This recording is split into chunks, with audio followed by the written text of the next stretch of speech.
Now, there's a problem here because the error function or the equation doesn't have any W term in it. So we can't really differentiate this directly. So consider that y here is your error. So y equals to z plus 2. And we want to find the derivative of y with respect to w. But there's no w term here in this y function. So therefore, we can't really find the derivative of y with respect to w directly. Okay, so we can't really jump from here to here. So the error is what you get after the activation. And when you want to backpropagate, in order to find the derivative of the error with respect to your weight, you can't really jump directly. So this cannot really be done directly. So what you should do is find the derivative of the error with respect to your output. Okay, so this is in this part right here, and then the derivative of your output with respect to your net input value, and finally the derivative of your net input value with respect to the weight. Let's dive deep into this. So if we take these two previous equations that we've been working with, then we have y equals to z plus 2 and z equals to w plus 4. And our objective is to find the derivative of y with respect to w. Now what we can do, if we find the derivative of y with respect to z, and then we multiply it with the derivative of z with respect to w, then we can end up with the derivative of y with respect to w because these two cancel out. Okay, so we're going to find the derivative of y with respect to z, which is this right here, and then the derivative of z with respect to w, which is this right here. And then we can just cancel out these two dz's, and we'll end up with dy over dw, which is exactly what we want. So this is exactly what we should do right here. Find the derivatives of the three paths right here, and we'll end up with the derivative of y with respect to w.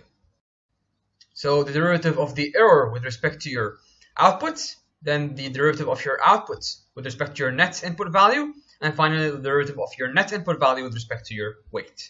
Okay, so this is exactly what we have. Now what we can do is just cancel these two out and these two out, and we'll end up with the derivative of the error with respect to the weights.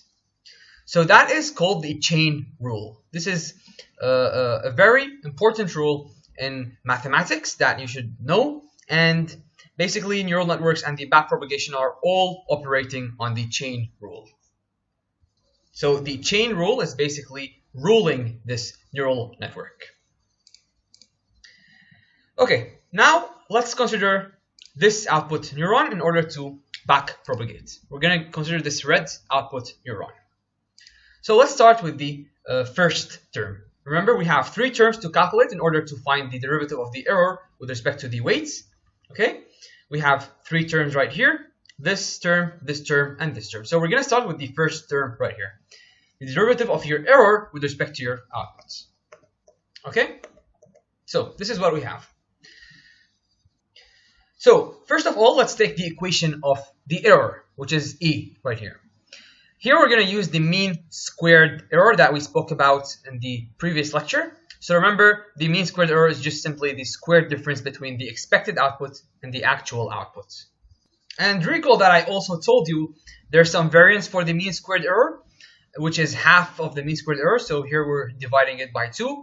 And this is for the purpose of when we're finding the derivative, then the 2 comes down here. So the 2 gets canceled out with this 2, and we'll end up with our error only. So we're going to use the variant, this variant, which is dividing the mean squared error by 2. So this is the function that we have, and we want to find the derivative with respect to the output that we got, which is this term right here, the actual output, which is the predicted value you got from your neural network. Okay, so maybe actual is quite misleading. So what I mean by actual is the prediction that you got. So this is the expected value and this is the predicted value. Now realize here there's a summation from j equals 1 up until p. Now p here is the number of neurons at your output layer. In this case, we have 2 neurons in the output layer. So we're going to take the mean squared error of both the neurons. Okay, so the this is the MSE term. This is the error of the first output neuron, and this is the error of the second output neuron. Okay, And now we're going to find the derivative of this function right here. So if you derive this function, then this is what you'll get. So first of all, this is 0, of course, because there's no the activation of y1, which is the output of the first neuron, is not present here in this equation, and here we're deriving with respect to the output of the first neuron. So this is not present in this equation, therefore the derivative is 0, so we can just cancel this out. So we're left with this term right here, half times your error squared.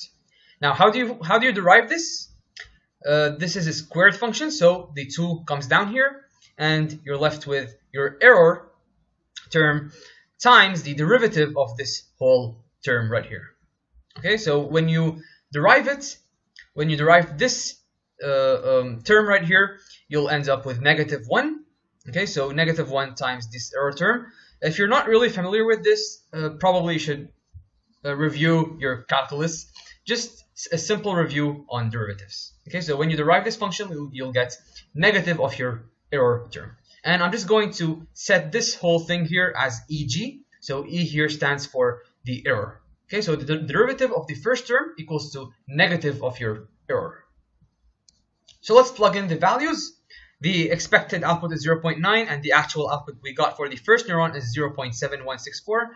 So negative 0.9 plus 0.7164, you're going to get negative 0.1836. So this is the first term. Now let's go ahead and proceed to the second term. So the second term is the derivative of your output with respect to your net input value.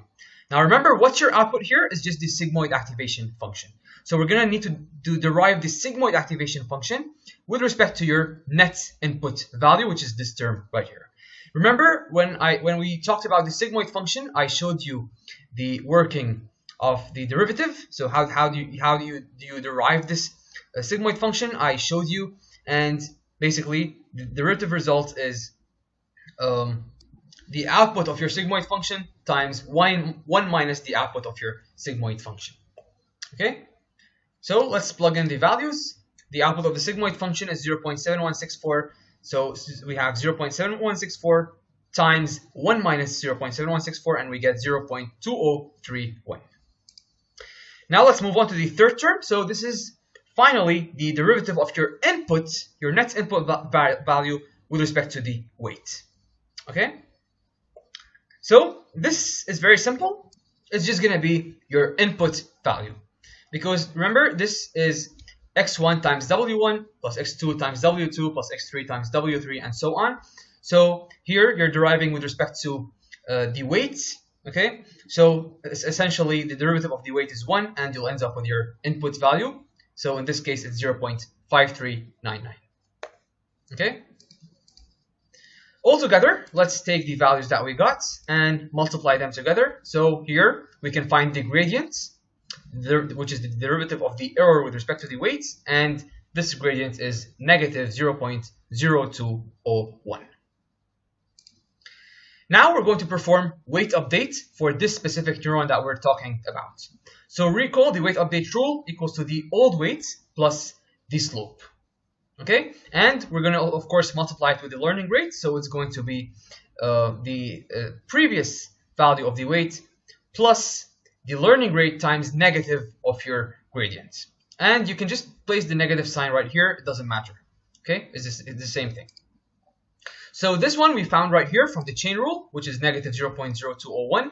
This is the learning rate, and here for simplicity and because I'm following the reference, I'm just going to assume it to be 1.2.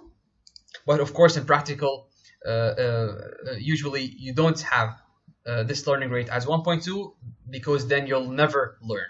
So usually it's a value like 0.01 or 0.001 or sometimes 0.00001. Okay, so usually the learning rate is very small, but here I'm just following the reference. That's why I put 1.2. But practically, this can never be 1.2 because you'll never learn. And this is the old weight right here. So let's go ahead and apply this formula. We have our old weight, 0.37. Okay, so this is the old weight, which is 0.37, plus the learning rate, which is 1.2 times negative of your slope. And remember, the slope we found is negative 0.0201. So negative of negative 0.201, you'll get 0.0201. So when you update this, you'll get 0.3941, and this is the value of your new weight. Okay, now let's proceed to the weight of the first neuron in the hidden layer, which is this red neuron right here.